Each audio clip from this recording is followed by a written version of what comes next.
Hi friends, ಎಲ್ಲರೂ ಹೇಗಿದ್ದೀರಾ? ಎಲ್ಲರೂ ಚೆನ್ನಾಗಿದ್ದೀರಾ ಅಂತ ಅಂದ್ಕೊಳ್ತೀನಿ. ನಾನು ನಿಮಗೆ ಇವತ್ತು ಸೀಗಡಿನ ಬಳಸಿ ಸೀಗಡಿ ಬೇಳೆ ಎರಡನ್ನೂ ಹಾಕಿ ಯಾವ ರೀತಿ ಸೀಗಡಿ ಬೇಳೆ ಸಾಂಬಾರು ಮಾಡೋದು ಅಂತ ತೋರಿಸ್ಕೊಡ್ತೀನಿ.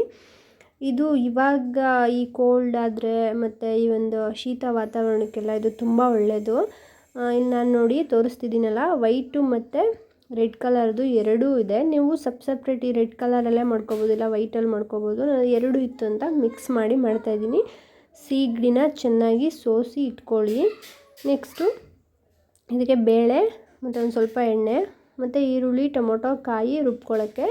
ಇಲ್ಲಿ ಸಣ್ಣದಾಗಿ ಸ್ವಲ್ಪ ಸೈಡಿಗೆ ಇಟ್ಟಿರೋದು ಇದು ಒಗ್ಗರಣೆಗೆ. ಇಷ್ಟೇ ಬೇಕಾಗಿರೋದು ಇದಕ್ಕೆ. ಈ ವೆದರು ಅಂದರೆ ಕೋಲ್ಡ್ ಆದರೆ ಇದು ತುಂಬ ಒಳ್ಳೆಯದು.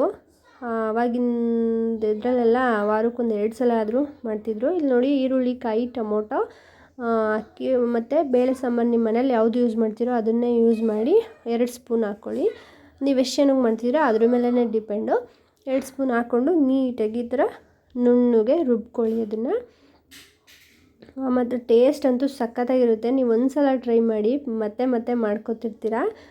ಇದು ನೋಡಿ, ನಾವು ಸೀಗಡಿನ ಚೆನ್ನಾಗಿ ಸೋಸ್ಕೋಬೇಕು. ಅದರಲ್ಲಿ ಒಂಥರ ಶಂಖಗಳ ಥರ ಇರ್ತವೆ ಚಿಕ್ಕಗೆ, ಎಲ್ಲನೂ ತೆಗೆದು ಸೋಸಿ ಇಟ್ಕೊಂಡು ತೊಳೆದಿಟ್ಕೊಳ್ಳಿ.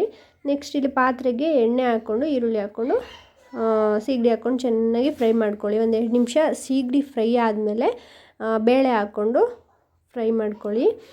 ಈಗ ಈ ಥರ ಎಲ್ಲ ಮಾಡೋದಂತೂ ನಿಜ. ನಾನು ಅವರೆಕಾಳು ಮತ್ತು ಸೀಗಡಿ ಸಾಂಬಾರು ತೋರಿಸಿದ್ದೆ.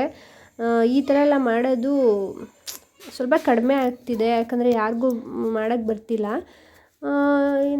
ವಿಡಿಯೋಗಳನ್ನ ನೋಡಿ ಆದಷ್ಟು ಈ ಥರ ವಾರಕ್ಕೊಂದು 2 ಸಲ ಮಾಡಿಕೊಡಿ. ಮಕ್ಳಿಗಂತೂ ತುಂಬ ಒಳ್ಳೆಯದು, ಕೋಲ್ಡ್ ಆಗಿರೋರಿಗೆ. ಮತ್ತು ಈ ಕೋಲ್ಡ್ ವೆದರ್ ಇದ್ದಾಗ ಮಾಡ್ಕೊಳ್ಳಿ. ನೆಕ್ಸ್ಟ್ ಇದಕ್ಕೆ ಫ್ರೈ ಆದಮೇಲೆ ಬೇಳೆ ಸೀಗಡಿ ಫ್ರೈ ಆದಮೇಲೆ ರುಬ್ಬಿರೋ ಮಿಶ್ರಣನ ಹಾಕ್ಕೊಂಡು, ನಿಮಗೆ ಯಾವ ರೀತಿ ಗಟ್ಟಿಯಾಗಿ ಬೇಕು ಅಂದರೆ ಗಟ್ಟಿಯಾಗಿ, ತೆಳ್ಳಗೆ ಬೇಕಂದರೆ ತೆಳ್ಳಗೆ, ನೀರು ಎಷ್ಟು ಬೇಕೋ ಅಷ್ಟು ಹಾಕ್ಕೊಂಡು ರುಚಿಗೆ ತಕ್ಕಷ್ಟು ಉಪ್ಪು ಹಾಕ್ಕೊಂಡು ಒಂದು 3 ವಿಸಲ್ ಕೂಗ್ಸಿದ್ರೆ ಸಾಕು. ಬೇಳೆನೂ ಚೆನ್ನಾಗಿ ಬೆಂದಿರುತ್ತೆ.